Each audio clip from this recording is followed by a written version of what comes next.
Live with your fancy, you've got your fancy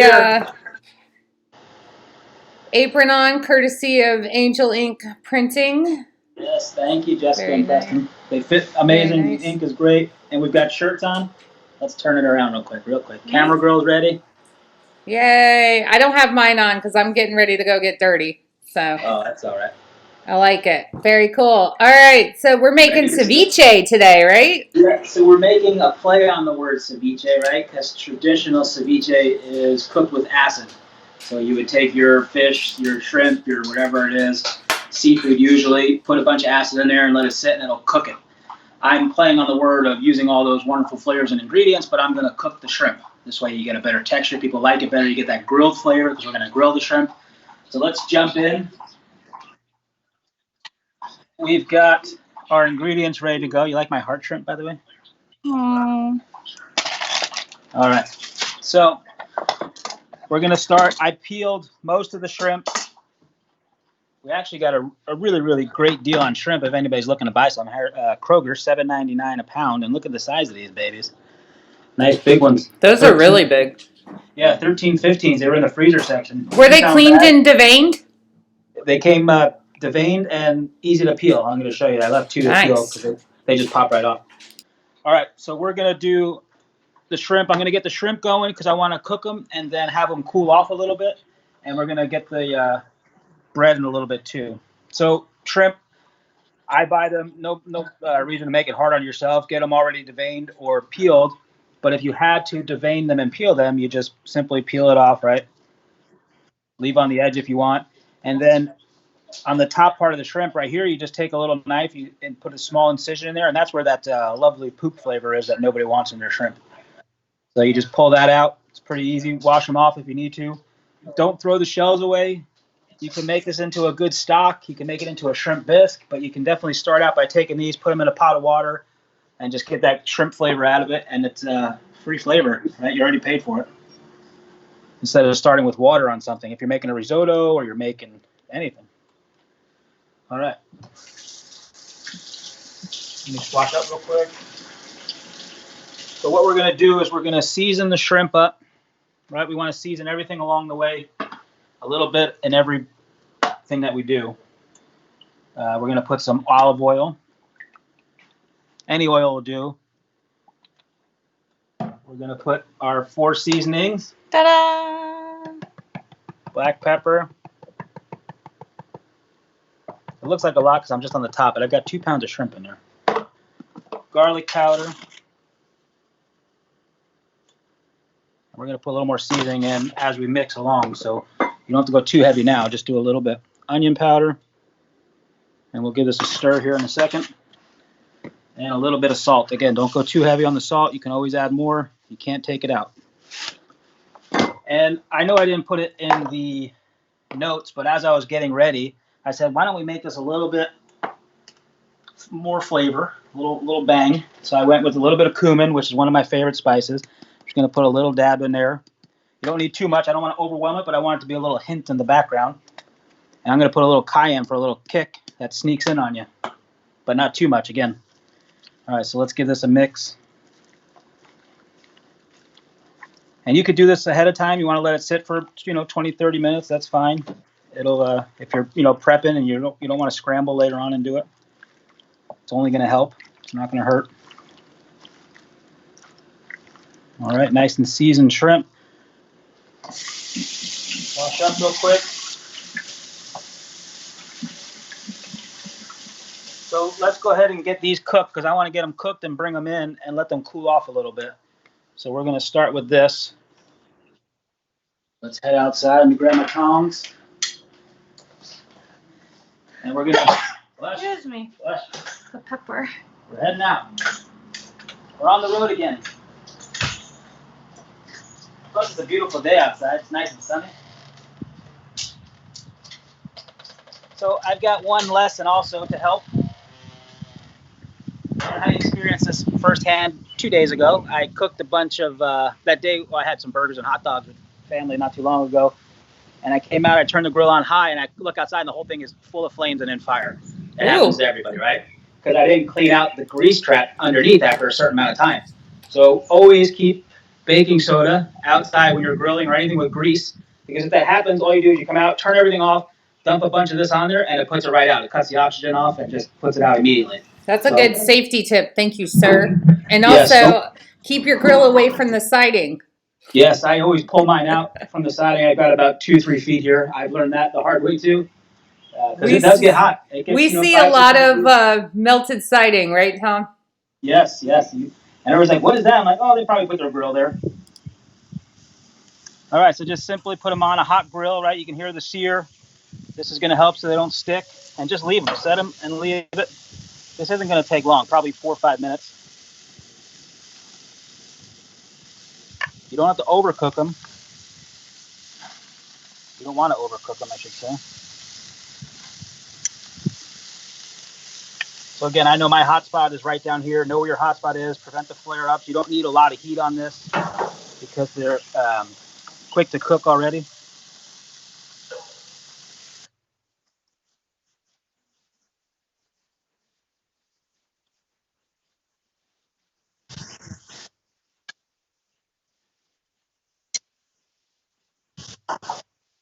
Yes, that would be fantastic. And if you have questions, ask, right? I know last week there was a lot going on, but the food turned out amazing. And if you're like, you just dial it down a little bit. You don't have to make both, obviously, or you don't have to make rice at the same time. Just use white rice. But ask questions. If I went too fast or you missed something or you got a question, just let me know. Melissa Ann loves your new apron. It's your sister? Yes, that is my sister. Love she it. was here last week for the General Tso's. That's right. Loves General Tso's, so that was one of her favorites. So awesome. You passed. So we're just going to hang tight here because this isn't going to take long. So we're just going to sit out here, we'll chat a little bit, and then we'll head in and finish it up. Actually, you know what we can do? We can run in real quick and grab a clean dish. Let me flip them once. How about that? Keep those comments coming, guys. Keep those questions coming. We like to pepper Tom with questions. Yeah. You like that? Pepper, nice little play on words there. Are you jumping in the pool today, Aaron? Yes, sir. I have to do some planting because our garden has it's nuts. Our herb garden is nuts. So we're splitting stuff off. We're gonna plant some new cilantro and plant. We actually bought a lemon tree and a lime tree. Oh, that's awesome. Yeah. So I'm excited. I hope it works out for you. Yeah. Well, we've had a little bit of a green thumb this year, so. That was my Aunt Marie out in California has a pomegranate tree, lemon tree, and an orange tree in her backyard, and that's the first thing I go for every time I go there. Well, growing up in Florida, we ate a lot of kumquats and oranges. Obviously, I used to go to the orange groves all the time when I was younger, and so yeah, it's a cool brings me back a little bit. So you can see the shrimp. Look, you're getting a little bit of orange. Can you see that? Over on this side, my right side. Oh, there you go. You're getting a little bit of orange. You can see them starting to change color. That's a good sign it's ready to flip them over. Again, just don't be afraid of it. You're not going to mess it up. Worst case, you got to flip them back and cook them, a little bit more. Are you just looking for a little bit of that grill flavor that you're going to get from initially putting it on the grill? Some of that nice color right there. That's just going to add a ton of flavor to this end dish. Dog Charlie again. We're gonna have to get your camera girl some hazard pay. I think she gets in close with those shots on the grill. She's taking one for the team. All right, so we're gonna let this finish cooking. We're gonna go grab a clean dish and then we'll come right back so that we can take them off because they're just about ready. So let's go for a little walk. And I'm going to leave the grill on because we're going to put this with some grilled toast, like a baguette. And it's just a simple way to do it on the grill. If you don't want to turn the oven on and get the house all hot, that's why I like to use it. It's a good idea. Yeah, I cooked, actually yesterday we cooked some baked potatoes on there, wrap up in foil, put about an hour on a low heat. We did corn because it makes it, again, it prevents that heat from coming inside. Let's head out and we'll grab the shrimp. They should be pretty darn close. It doesn't take that long. No, they don't take long at all. It's probably been 4 minutes, 5 minutes. Hi, Charlie. Whenever you're grilling or cooking, I always like, so my shrimp have been setting out for 20 minutes. let them come out, let them get close to room temperature with all of your meats. It just makes it a better end result in the end. The juices are a lot better. You get the temperatures a lot better that you want when you're cooking meat. Is that I mean I've noticed like as Justin cooks, he does a lot of resting with his meats and stuff like that. It's just from like a shock standpoint of the meat. Yeah, exactly. Resting is so important. I mean, if you cook anything, you want to, even down to a steak or a burger, just let it rest, depending on the size of the meat. If you do, say, a prime rib, it can sit and you want to plan on it sitting for 30 minutes, and it's going to keep cooking, because it's so hot inside. And you're just going to let it go. And what happens is those juices kind of like relax, and the proteins in the meat relax, and all that juice can flow back into the meat, and the meat can absorb it. So then it's nice and flavorful and juicy. But if you were to cut it right away, all that juice hasn't had a chance to go back into the meat from relaxing, and it just spills out onto your cutting board or your plate, and it's just a waste of flavor. You work so hard and spend so much money on that food. You want it to be delicious. All right, close the lid for 1 30-second burst of heat, and then we are good to go. Yeah, they don't take long. Shrimp are very, very quick. Scallops are very quick, about the same time, depending on the size, but very, very similar. And you're starting with a hot grill, right? It's like starting with a hot pan. And that's what helps it not stick. The oil in there helps it not stick. We don't want too much oil that it goes up in heat. And just like everything else, these are going to carry over cook. So cook them to 94%, 95% of the way. And just by sitting here, they're going to keep cooking. So I chose to put them on a plate like this because for the sake of time, I want them to cool off quicker instead of putting them all in a big bowl. And, so they have room and they're laid out. So they got room to breathe and cool off instead of being all on top of each other and keeping that heat in like a blanket. Mm-hmm. That makes sense. Because you're going to use them not chill, maybe, because ceviche is cold, right? So. Yeah, right. So I want them, and again, let's say you had shrimp last night and you got some left over, whether you sauteed them, grilled them, or just had shrimp cocktail, you can use them from that form. I just want to get these cooled off so that we can mix it in because it is a cold salad. Mm-hmm. And again, if you prefer to do this and you want to go traditional, don't grill them. Just cut them up into small pieces, the same size that we're going to do now. And just put your acid in there, the same amount of acid and everything the same, and it'll cook it. You just got to let it sit for about 4 or 5 hours. Yep. Yeah, that sounds good. We made some tuna ceviche about 2 years ago, and it was fantastic. And we let it cook in the acids and created that cooking process. It was pretty cool. And by we, I don't mean me. That's again always there's always an asterisk on there when it's cooking, and when I say we, that's really just Justin. You're speaking for both of you. I get it. That's right. All right, so we're going to do a couple tips today. Today's Tip Sunday. Kitchen Tip Sunday. Kitchen tips. All right, so again, for this, tomatoes is one of the ingredients. You don't have to do this, but have you ever heard of the term tomato concasse? It starts with a C. No.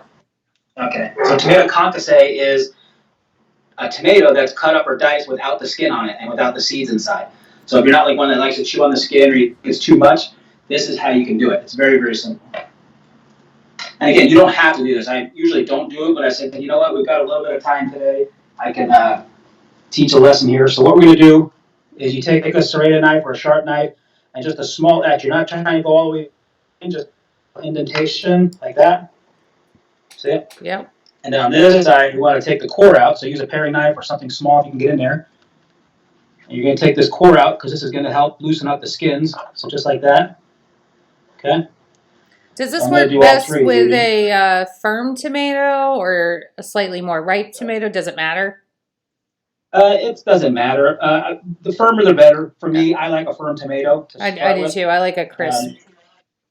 But if it's firm, it's easier to cut. It's easier to mix, and you're not breaking things down a little bit. All right. So then over here, we've got a pot of boiling hot water with some salt in it, just a tiny bit. And you're just going to dump these guys in there. Wait, what's this note say? Don't forget, that's my mom. I don't even know what it was. Don't forget broccoli last week. Love it. Because last week we made the broccoli and we never put it into the General Tso's. That's why. That's funny. Good call, Sue. So you just leave this for maybe a minute.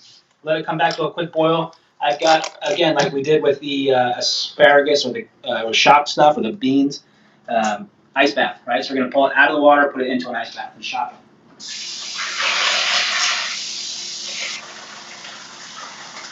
And this is going to, again, shock it and loosen up those skins that are there.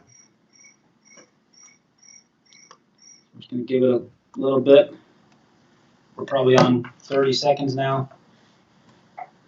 A little bit.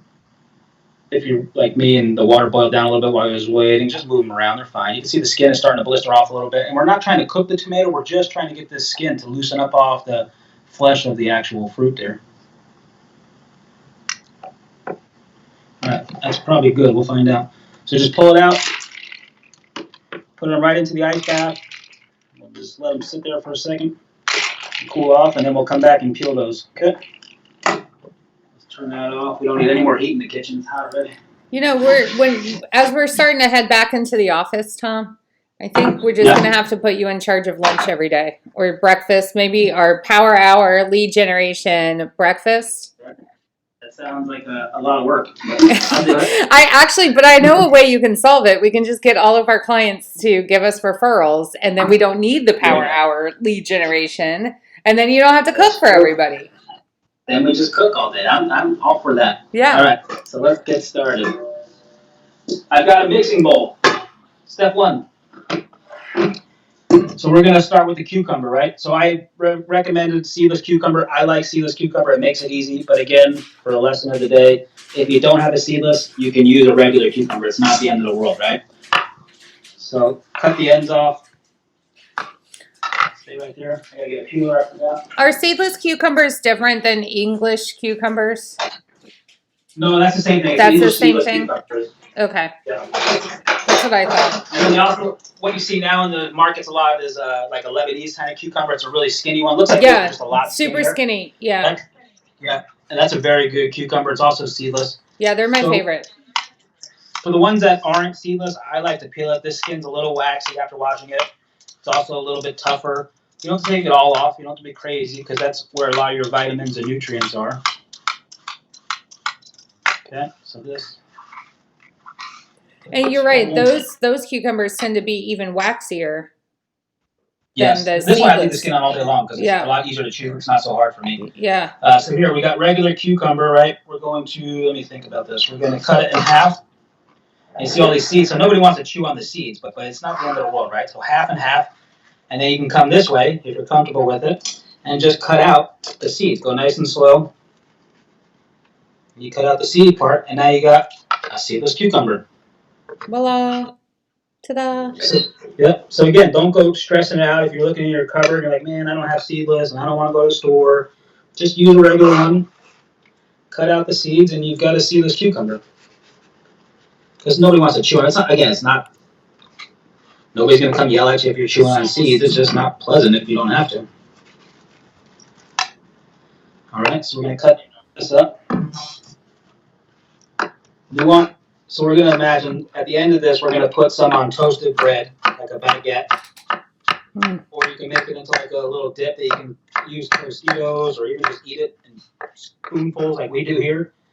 But you want to chop them up into a medium dice. Imagine the end result. You want everything to fit on a spoon when you're eating it. That's kind of the lesson that we were always taught in school. Can it fit on a spoon so it's easy to put in your mouth and eat it? Or is it too big and massive and you got to stretch open and try to drip all over yourself, I can appreciate that. Because I don't have a very big mouth, according to my dentist. And so I tend to make a big mess eating a lot of things that are not diced well. Yeah. Did I just hear Justin in the background say that that's not true? You do have a big mouth? I don't even think it would only be Justin that says that. I think a lot of people would agree with that. And that's okay. I'm fine with it. That's okay. Do we call those haters or just friends? I think it's both, to be fair. Right. And I'm okay with it still. I hear you. It's a compliment sometimes. So again, you can go smaller if you want. This is a good size right here. I'm just going to clean up, put this in a disposal. If you don't have a disposal, just throw it in the trash. Put it in a compost pile. I wish I had one going, but I don't. Yes, compost. That's what really we good need to stuff for do. the compost. That's what I need to do next. My dad, he was a composter. I think he still is. He probably still is. All right, so we've got cucumber in there. I got to do the rest of this cucumber now. This is the seedless one. So again, we're just going to make little rectangles here, if you will, just about the size you want, right? So that's about the thickness. And then we're going to come and slice them the other way and make our dice. So don't forget, if you're watching this later, I'd love to hear a comment. You know, let us know that you're watching it after the fact. And if you have questions, we'll force Tom to answer them no matter what they are. They do not have to be cooking related. They could be Harry Potter Trivial Pursuit related, and maybe you know more than... I played that game last night, folks, and it was awful. I almost commented, but I held back. I'm like, I don't know. I could just see the frustration. So I was going to make a smart aleck remark, and with your answer that you said. I would expect nothing else. It was terrible. And I, it's hard to remember a book and movies you haven't really been into in 20 years. I forgot how long it's been. But anyway, any questions? In real estate questions at that too are definitely welcomed. Yeah, absolutely. That's encouraged. But I enjoy the questions. Actually, I have a habit of not putting my phone down, unfortunately. And questions are good. I look forward to it. All right, so we're going to slide this over real quick. And as you saw on the ingredient list, onions are in here, right? Again, a little thing that I like to do, and you don't have to do it, but what I like to do in this particular salad is take that little bit of a bite out of the onion, right? But onion's very strong. But I'm going to warm it up just a little bit in the pan and then cut it off. Just like the pan barely warm, put the onion in there. I'm not getting any color, no oil, no nothing, just taking out some of that, what's that thing in there? Sulfur, I believe it is. And it's just that strong oniony pungent smell, right? And again, I went in the fridge. I said one red onion. I went in the fridge. We had a half a red onion. I had a half a white onion. It's not the end of the world. You can do all white. You can do all red. Just use up what you got. We want to kind of keep the size of the onion about the same size as a cucumber or smaller. This onion trick you showed us last week. Yeah. Brilliant. Yes, you see, you get these nice dice because you follow the contour of the onion. Yeah. Like after I saw that, it was a very, well, yeah, that totally makes sense moment. Yep. Love it. We'll do it again. And if you're like, so this one here, I don't have the core on the back there to hold it in place. Just don't go all the way through. If you do, it's okay. You just chop up the big pieces.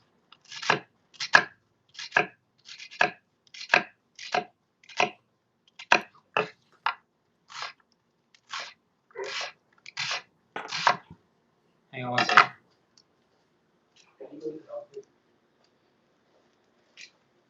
Sorry, I had to get somebody to help with the doggy. This is real life, right? Real life cooking, people. Yeah, that's what happens in my own kitchen. Of course, in my own kitchen, it's consistently, Boozer, get out of the way. Boozer, nobody needs you in here. Did I ask you to come in here? Yeah. That's Justin all the time. Just turned it on high for, what was that, maybe 30 seconds or so, just to get a little bit of heat in there. And I'm just going to put these in there and let them just sit in the pan, move it around a little bit. You're not looking to warm them up. You're not looking to saute them. You're just looking to release some of that eye-watering chemical that's in them. I was going to ask you if you have any tricks for that. Not really. You know what's fun to do to new people is you tell them to, we used to always do in the cooking world when new kids out of school would come, is you tell them to put a peeled potato in their mouth while they're slicing onion, and it helps release or prevent the tears, which it really doesn't, but it's just fun to watch them put a potato in their mouth and sit there while they're dicing onions. Every industry, I think, has a how do we pick on the new guy or gal. Of course. We've all done it. And it's the military ones are always the most interesting. So this is completely off. We just have heat because this is an electric. If you have gas, just turn it on low for a little bit longer. But you can smell the onion coming out, the pungency of it. That's a good word, pungency. That's what I was looking for. And we're just going to turn it off and leave it, and that's it. It's just going to release some of that, and it'll be a lot smoother flavor later on. So it's not even hot? It's warm. The pan is warm, but it's not hot, no. All right, let's go to our tomatoes. They're happily swimming in this cold ice bath.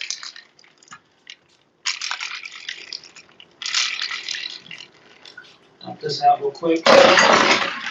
What is your favorite like summertime meal to make? I was just going to say that this is really good for the summer, but I like grilling kebabs. Yeah. That tends to come up a lot. You know, the other day I made these lamb kefta kebabs. They were amazing. It's just ground lamb put around a skewer. But chicken kebabs, vegetable kebabs, portobello mushrooms on the grill are amazing. So you can see, look, the skin is all coming off, right? You just take your knife or your fingers, if you're more comfortable, and just pull it right off. And now you got a skinless tomato. Nice. And that's how easy it is. That is easy. Yep, super easy. In the water for maybe a minute. That's all. And it's just a lot easier to eat and digest, and it's not necessary, but you can do it. So this is. What other kind of recipes would you do that for? I mean, in fancier cooking worlds, when you have tomatoes in a dish, it's always recommended to do tomato concasse. It's just the etiquette of cooking, because you don't want your clients to have to chew on the skins. It's not that appealing, and it's not when you're charging $70 for a dish, you know? Fair enough. Anything that you're eating or cooking with, tomato-wise, a lot of times it'll appeal them. Justin and I are now going to be super judgy for every $70 meal and expect our tomatoes to be peeled.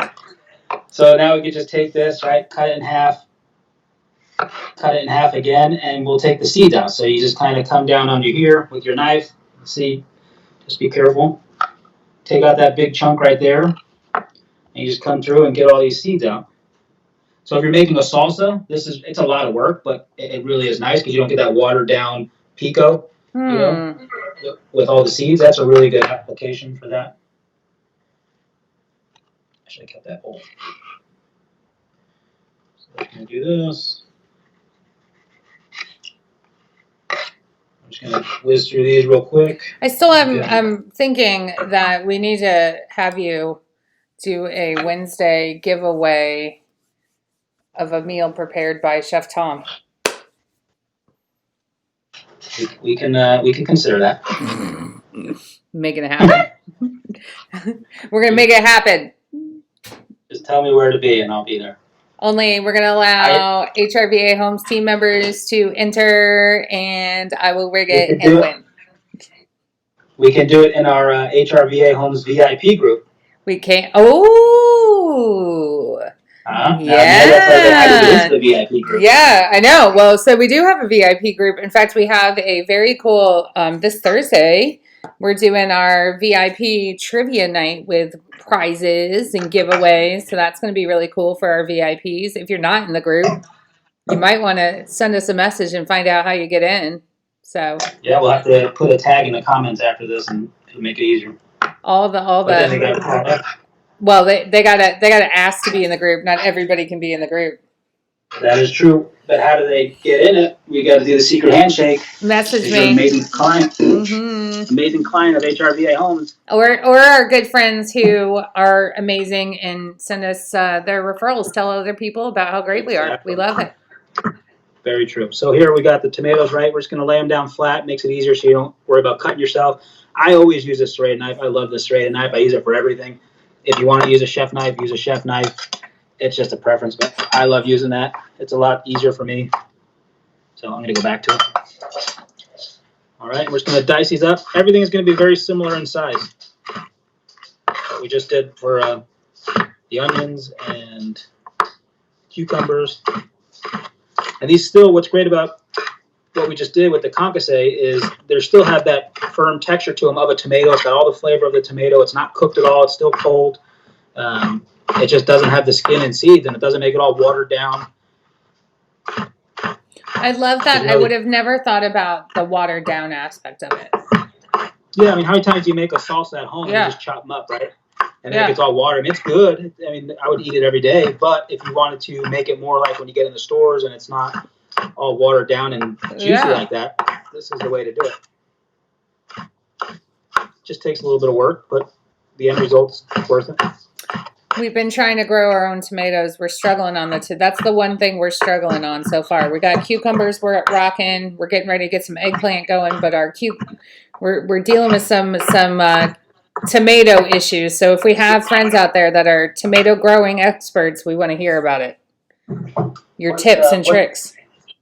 What's going on? You put them in a pot or in the ground? No, they came in a cage and stuff like that, but I think we're getting some I think it was called bottom rot, Justin was telling me. Yeah, it could be too wet on the bottom. Yeah. Yeah, so we're trying to switch things up, but it's the one thing we're struggling with this year so far. Okay, let me wash off real quick. Yeah, they can be picky. I mean, plus the rain. We don't get like a nice gentle rain here, it doesn't seem lately. It's just a lot of rain at once. Yeah. So that's not helping. No, I think we're going to be taking it in when it rains. But today's going to be a nice and sunny day, so hopefully everything dries out a little bit. And then I'm hopping in the pool. There you go. All right, so our onions are, you can see there's just a little bit of moisture's come out, right? So that kind of makes them a little more friendly to bite into. They're not so strong, but you still have a good oniony flavor. So I'm just going to scoop these out and put them in the bowl.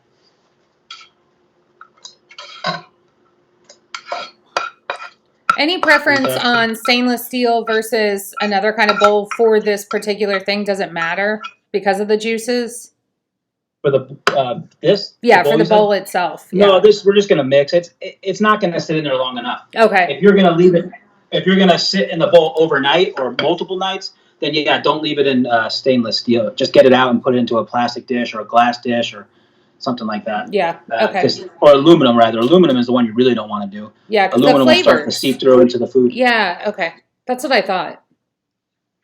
All right, so we got the avocados now. What I'm going to do is we're going to cut them in half, right? Everybody probably has done this before. Be careful if you're not comfortable. You're just kind of riding your knife along that seed inside. Twist it open. Uh-oh. Not so bueno. Let's see what the next one looks like. That's the joy of avocados, right? You think they're good, and the next thing you know. You're just like the rest of us. Yeah. But that's not really bad. I mean, we'll peel some of that off and see what the rest of it looks like. And if not, you can. It's not the end of the world. It's not going to kill you. That because it's dark? Is this? Oh, okay. A little bit, yeah. You can't. Right. You can't predict that fully. No, you just don't know. That's why I always buy extras just in case. But so here's how I get the seed out. Again, if you're not comfortable, don't do this. You can use a spoon and just pry it out. Hold it in the cup of your hand. Don't put any fingers there. Take a serrated knife or a knife and just lightly try to get in the seed there. Just a little bit and twist, and it should pop right out. And then grow it. And then grow it. You could actually. I did that once. I didn't make it into a tree because it doesn't. Although we probably should. Growing up, there was never a day that I remember. We always had a window looking out the backyard, and I never remember a time where there wasn't an avocado pit growing in a little cup. My mother always had an avocado pit. Yeah. I don't think we never had an avocado tree, though. That's the funny thing. And that's in Florida you're talking about, right? Yep. Mm-hmm. Yeah. Yeah, the weather down there is perfect for everything like that. All right, so we've got this one is good to use. What I'm going to do is kind of lightly, and if you want to do this before you take it in half, by all means do it. It's a little easier. I'm just going to score the back of the avocado, kind of like you see when they do in the sushi restaurants, right? We're just going to peel it off.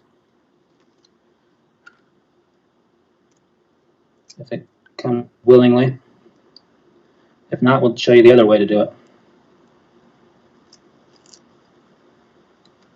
This is because I'm trying to dice it up, so I want to try to keep it as whole as possible. Oh, this guy's being a little difficult, though. Come on, buddy, we're going to eat you anyway. No matter what you decide. All right, so that guy's sticking. That's okay. So we'll take this up, and we're just going to, again, follow the contour of the avocado like we do everything else. Keep them a little chunky, because when we mix it, we don't want them to break down too much. We're just going to dice them up. Yeah, how do you get it? I mean, I guess because it's a little firmer. Because Yeah, they I try always to buy them tend a to. little bit firmer. Okay, because they break down on me so much. Yeah, I try to start with the firmer one. So we're going to do this one this way, and this is another way you can do it inside the skin, right? So just slowly, if you want to use a butter knife or something, kind of go through the avocado, follow the contour of it. This way you still got the shell in there, or the skin. Go this way. It's kind of like you're dicing it inside its skin. And then you can take a spoon, like everybody knows how to do, and you scoop it out, and it comes out diced. That's usually how I do it. Yeah, and that's a lot easier, but you could do it both ways. Depends. This one's a little bit softer than I thought it was going to be. That's why I was hoping the skin would come off, but it did not work out. So I have 2 smaller avocados here. I was hoping for 3, but again, you just adapt and move on. It's not the end of the world. Well, there was an avocado shortage at one point this year. Yeah, what's that show that's out now? Rotten? Is it called Rotten? Mm-hmm. There's a show on Netflix, Rotten, where they talk about the crazy cartels that are behind the avocados and manipulating the market. Yeah. Yep. Manipulating the market and kind of controlling the water source and charging people crazy amounts to access water. Oh. That actually happens in a lot of the water access issues actually happen with a lot of different agricultural things. It's a shame. Yep. All right, so we're just going to clean up here a little bit. So you can see they're a little bit brown. It's not bad. It's a little bit brown, the one. But we'll go with it. It's still going to taste good. Oh, it's going to taste amazing. So we're just going to add all this. I just took this out. I don't have to use it. A bench scrape my mom bought for me after seeing me scrape the flour off the table. Now you just have to remember it's there. Yeah, exactly. I'm so used to using it otherwise. All right, so we're getting close. So this is kind of like a one dish, right? You just chop it all up, you put it on the dish. We're going to mix it together. Let's start with some acid. This is, again, that traditional part of ceviche. Limes, if you want to roll them a little bit, loosens up some of the juices. Another tip, you can put them in the microwave for 30 seconds. That'll help loosen up the juice if they're really hard or firm. It actually does work. How long in the microwave? Like 15, 20 seconds? Yeah, 30 seconds. It depends on the size. Like this one, I would probably do 20 seconds. So I'm going to put all 3 of these in. Squeeze as much as you can. If you haven't been working out and you got one of those fancy juicers, just use it. But lucky for me, I've been lifting weights. Sam taught me how. Iron asylum. Pump weights. That's a shout out to Sam, who may or may not be sleeping still. I don't know. Sam Cook. He's a youngin'. I don't know. He's may or may not be. He's usually up and at it well before you and I feel like. That's true. I say that, but he's actually a lot better at it than I am. Yeah. I have a really cool like one of my favorite things I bought in the last few years is a citrus press. That I got. Stacey Cummings is our pampered chef extraordinaire. I got from her, and I actually really love that. We use that a lot. Yeah, so here's another thing I was going to do. You could take a fork, right, put it in, and squeeze at the same time while you're doing the fork. This really helps break up the fibers in there and get a lot more juices out. Do you need to avoid keeping the seeds out of there, or does it not really matter? Limes don't have seeds. Lemons, yes, you don't want to put the seeds in there. I guess I never paid attention. And I sometimes will scrape this little pith, or the, not the pith, but whatever that's called, the flesh. The flesh that'll come out. I just saw something interesting today about dehydrating your lemon skins and cutting the pith out of them if they're not Meyer lemons, but then dehydrating them and making a lemon powder with all these different recipes. I'll have to send it to you, Tom. It was actually really interesting. I love lemons, so I was like, I might have to try this. I guess for like baking or putting it into a drink. Maybe? It was like into a drink. It was salad dressings. There were so many different options. It was really actually really cool because we're getting ready to dehydrate our herbs, like I was saying. So it was very, very cool. Nice. So again, I made a slight adjustment here just because I had some and I was craving some garlic flavor. I'm going to put garlic powder as well, but I also said let's go ahead and chop up a garlic clove and put it in there. And I'm going to show you how to call it like a paste, garlic paste. This way it's not such big chunks that you're eating. So I felt like today was a little bit quicker of a recipe. We can do a little bit more cooking hacks and learning options. So you can peel that off. I'm going to do this one and show you. So another thing you can do, right? We've all seen this. You put the garlic down, give it a quick smash with a knife or something. Helps peel it off a little bit faster. And then the next one, to make it into a paste, this is where you need or should use your chef knife. Pull that out. So you would just take it and just rough chop it a little bit.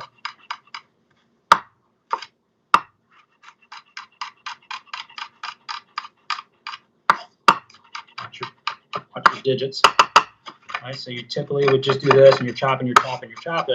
But what you can do to help make it more pasty is you leave it on the cutting board. You take a small amount of salt, put a little bit on there. And then you're going to take your knife, and you're going to kind of go sideways like this and just start squishing it down like that. Interesting. Yeah, and then this, with that salt, creates that friction, right, to help break it up a little bit. Kind of smushes it down into a paste, and it just makes it a little easier to digest in certain dishes, right? If you're not cooking it all the way, you don't want to bite into big chunks of garlic sometimes. I love it. Not everybody does. You could always put big chunks of garlic in anything I eat. Yeah, I agree. In fact, This is if a good way to something go around. calls for like 2 cloves of garlic, I put 6. Yeah, we said what size, right? So you can see how pasty and small that is, right? It's a ton of garlic flavor right there. Easy to chew up. And that's that. So there's That's your really garlic. cool. There's your garlic paste. So instead of going by those jars and you're not using fresh garlic, it's a little bit easier to do. So that was 1.5 cloves. Not too much. I don't want to be too strong. So I'm also going to put a little bit of garlic powder in. And even when I put onions and garlic in fresh, I still do a little bit of that powder, right? Because it's a different layer of flavor. The fresh is fresh and you taste it right away. But these powders and these seasonings kind of work in the background and kind of enhance that flavor a little bit more. They don't realize what's going on. Mm. All right, so what's next? We got cilantro. This has already been washed. Make sure you wash your cilantro. Do you have to dry it? It's a little wet. I shook it out. I would Yeah. just shake it enough to get all that quick water off. You don't have to go further than that. Okay. You can, but you don't have to. I'm going to use probably about half of this bunch here. Ooh, like it. Just looking on how much we got. You can adjust. If we chop it up and it looks like too much, we can always not put it all in. One of the things I think is most interesting, and we may have already talked about that, is the people that have the cilantro allergy where it tastes like soap. Yep. I find that so fascinating. Yeah, it is interesting. It's like one of those yes or no's. Like there's not a lot of gray in cilantro. It's either a hard yes or a hard no. Yeah. So Melissa, your sister said she just got down to the shore, so she's referring to the Jersey Shore. She stopped at the store and she's going to make this for lunch, so she can't be there to share yours. So that's awesome. Oh, that's awesome. We'll definitely put a picture up. Let's see how it turns out. And let us know if you do anything different. So this is, again, with cooking, you can do a lot of different options. I have some corn on the cob left from yesterday. I could take that, put it in there. It's not going to hurt it. It's just going to add another flavor level, another crunch level. If you love corn, you're like, you know what, let's put some corn in there. There's really no wrong answer. You're just kind of looking for the flavors of the cilantro, the lime, and all those fresh veggies that are in there. And this will last in the fridge for a few days, so make it ahead, and they'll get better tomorrow. And I just want to let everybody know, too, we are housing all these videos now on our YouTube channel. So make sure you go, just all you have to do is go to the search engine there, Cooking with Your Agent. It'll be there shortly after this ends. So if you want to watch it on YouTube instead of Facebook, that's a little bit easier for you. If you got the iPad up while you're cooking or a tablet or something, you can also find us on YouTube now. Good job, team. I'm getting really fancy with the tech stuff, so. Hey, it's working, man. So I put the shrimp in here, like I said, to cool them down a little bit faster. If you have time, just leave them out. So we've got all of our main ingredients in there. The shrimp are next. Then we're going to season it up. We're going to grill some bread, and we're going to call it a day. So I like bigger chunks with the shrimp, right? I kind of just take the shrimp and follow the natural curve of it and chop it along those lines. So it's like a rough chop, right? Yeah, just a rough chop.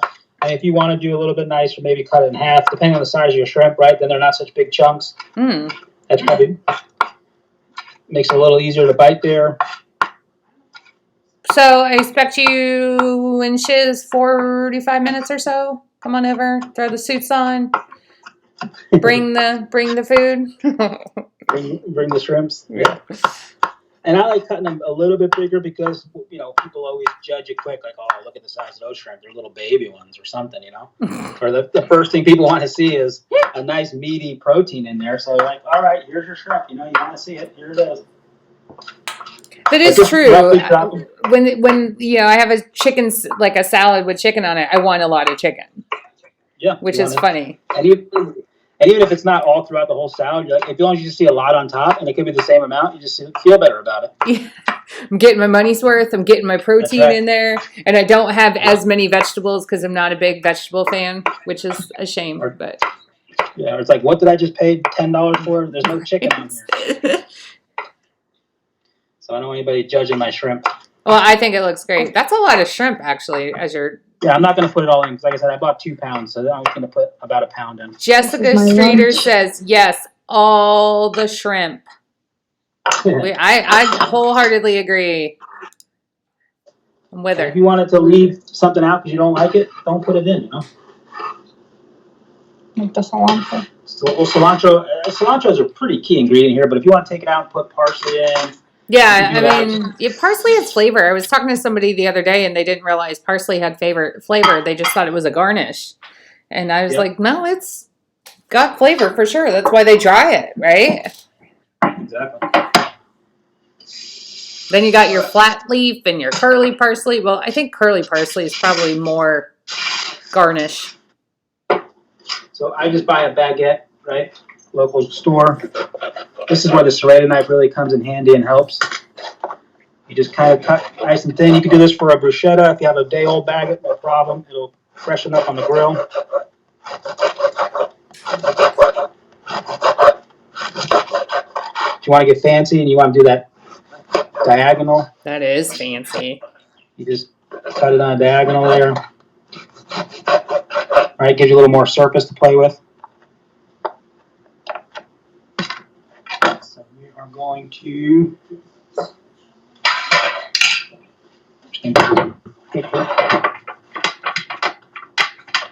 just take these, a little bit of oil. Doesn't matter what kind.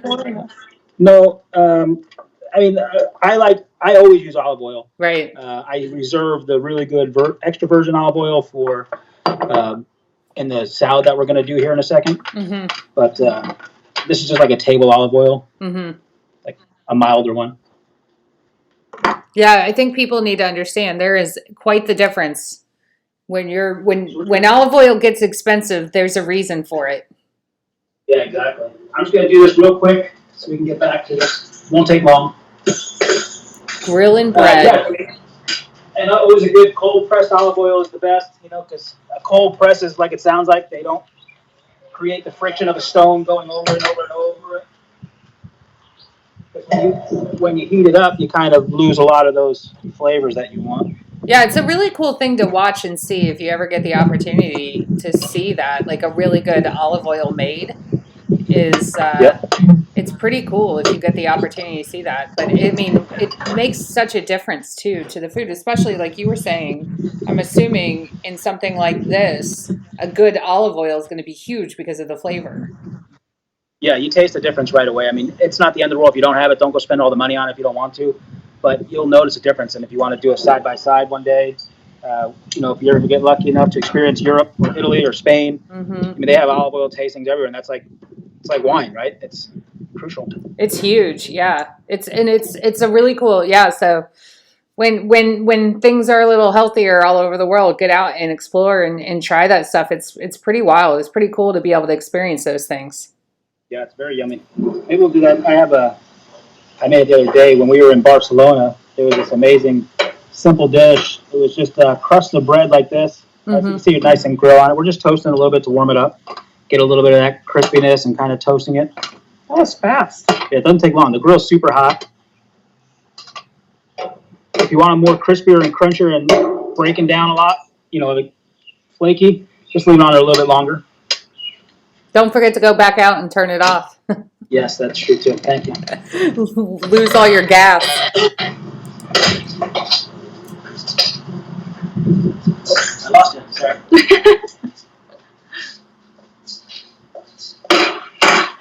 All right, so now we come to dressing time, right?